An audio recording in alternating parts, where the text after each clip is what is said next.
Assalamualaikum warahmatullahi wabarakatuh. Selamat malam. Perkenalkan, saya Agnes Indianti dari 1211109 akan mempresentasikan tugas besar saya untuk memenuhi penilaian dari mata kuliah pengantar cloud computing dengan dosen Sukma Wardana Eskom Mkom. Oke, berikut profil saya.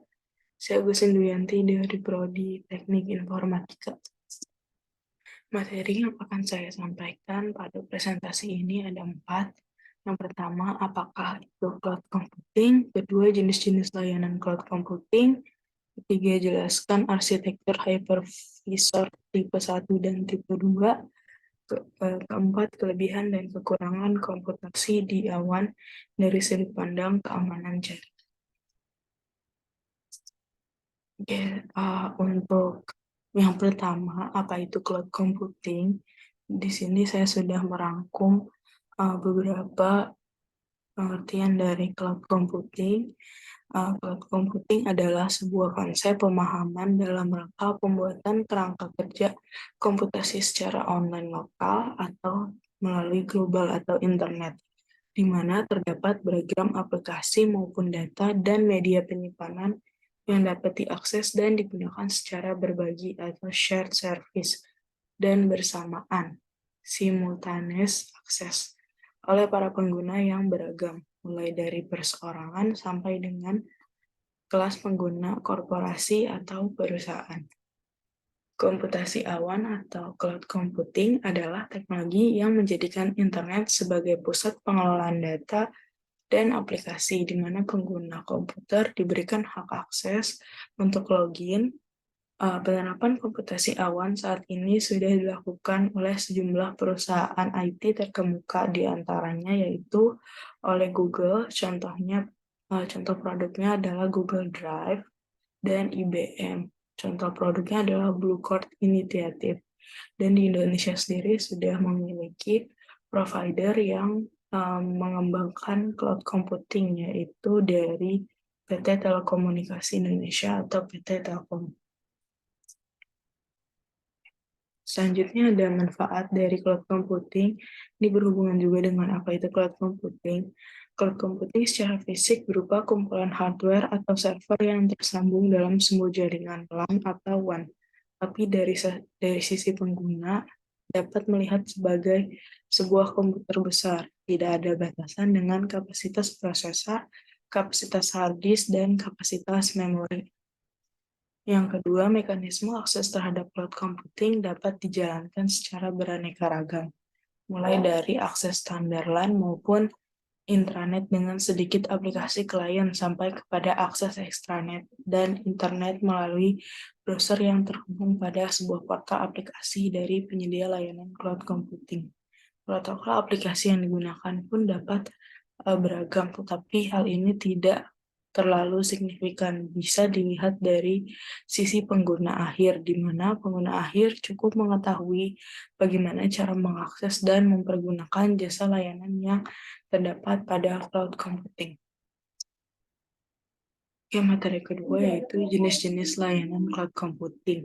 Konsep besar dari cloud computing adalah mencakup 3 jenis layanan.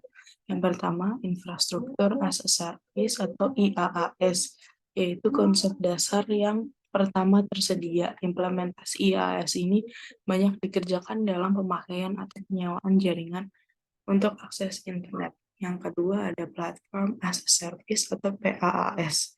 Konsep dasar dari PaaS ini hampir sama dengan IaaS. Hanya saja perbedaannya terletak pada pemakaian. Pada PaaS dipakai dalam operating system dan infrastruktur adalah pendukungnya. Selanjutnya ada SaaS atau Software as a Service, yaitu konsep dasar cloud computing yang terbaru dan lebih utama dari konsep dasar sebelumnya karena dibantu dengan adanya perangkat lunak dan aplikasi khusus. Selanjutnya di sini saya akan menjelaskan Perbedaan antara IaaS dan PaaS. IaaS atau Infrastructure as a Service adalah layanan cloud yang fisik kotak server dan komputernya adalah virtual. Penyedia layanan akan memberikan cloud computing secara lengkap, mulai dari server, network, storage, dan juga data center. Pengguna tidak mengetahui lokasi fisik perangkat yang dikelola melalui infrastruktur cloud, tetapi pengguna diberi pengendalian penuh terhadap sistem OS, storage, dan juga aplikasi yang dikontrol. Pengguna dibatasi kemampuan untuk melakukan kontrol, yaitu hanya komponen jaringan yang dipilih saja. Lalu ada PaaS atau Platform as a Service, yaitu layanan cloud yang disediakan dalam bentuk platform yang dapat dimanfaatkan pengguna untuk membuat aplikasi di atasnya. Dengan PaaS ini, kita bisa menyewa rumah dan juga lingkungan, yaitu network, database, OS, framework aplikasi, untuk membantu berjalannya aplikasi yang sedang kita buat. Pengguna tidak perlu mengelola atau mengendalikan infrastruktur secara fisik, namun memiliki hak kendali secara penuh terhadap aplikasi yang digunakan dan memungkinkan dilakukannya hosting konfigurasi aplikasi di lingkungan yang sudah dibeli. Selanjutnya untuk materi ketiga yaitu arsitektur hypervisor tipe 1 dan 2. Secara umum, hypervisor dibagi menjadi dua, yaitu bare metal arsitektur atau bisa dikenal dengan hypervisor tipe 1 dan host arsitektur yang dikenal dengan hypervisor tipe 2. Untuk hypervisor tipe 1 atau bare metal arsitektur, hypervisor ini berjalan langsung di atas perangkat keras server. Artinya tidak diperlukan sistem operasi lain menjalankan hypervisor tipe 1. Dengan begitu, hypervisor memiliki akses langsung ke hardware tanpa harus melewati operating system. Contoh hypervisor 1 adalah aplikasi VMware ESXi. Kalau dilihat dari teknik virtualisasi yang digunakan, jenis satu ini adalah jenis hardware assistant. Contohnya seperti ini. Oke. Selanjutnya ada hypervisor tipe 2 atau hosted arsitektur. Hypervisor tipe ini berperan sebagai software untuk menjalankan dan mengatur virtual machine. Akses resource hardware yang dibutuhkan oleh virtual machine harus melewati operating system terlebih dahulu. Contoh dari hypervisor tipe 2 adalah VMware Server. Berbeda dengan tipe 1, tipe 2 ini lebih cenderung ke operating system assisted hypervisor pada virtualization dan juga full virtualization. Oke, untuk yang terakhir di sini ada kelebihan dan kekurangan. Kelebihan dan kekurangan komputasi awan dari sudut pandang keamanan jaringan. Yang pertama, kelebihannya tidak ada biaya investasi untuk infrastruktur, lalu user dapat membayar apa yang dibutuhkan ketika dibutuhkan, sehingga lebih hemat biaya, lalu dapat membuat spesifikasi atau menggunakan operating system sendiri. Selanjutnya, menginstal tools dan application milik sendiri, lalu skalakan dengan mudah untuk memenuhi variasi permintaan. Selanjutnya adalah backup system yang otomatis, dan yang terakhir adalah high availability.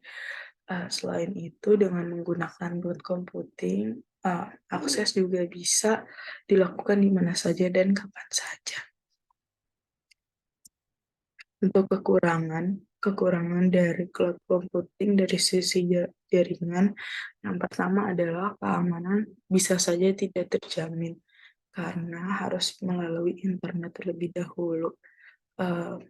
Provider dari cloud service memiliki akses ke data dan aplikasi user sehingga